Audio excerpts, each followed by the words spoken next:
In this short video, I'm going to be painting this wave, and I'm going to share with you a time lapse of the process. Roll that intro.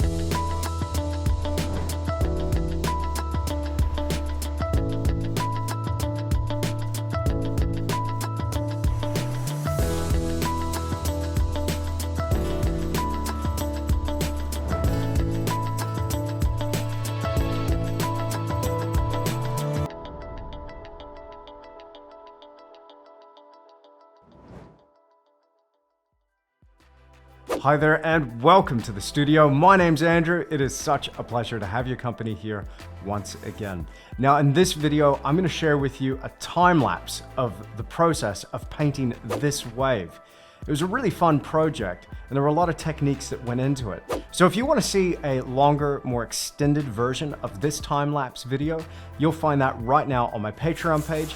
That link is posted in the description down below. So without further ado, let's get painting.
Thank you so much for spending this time with me here in the studio today, and thanks for watching this video all the way to the end. If you haven't done so already, make sure you click that like button. If you like this video, leave me a comment down below, and make sure you're subscribed to this channel and click the notification bell so you're notified when I upload another video. And again, if you want to see an extended time lapse of this painting, it's about 1 hour and 40 minutes long. You'll find that right now on my Patreon page. That link is down below as well. I'll see you again soon.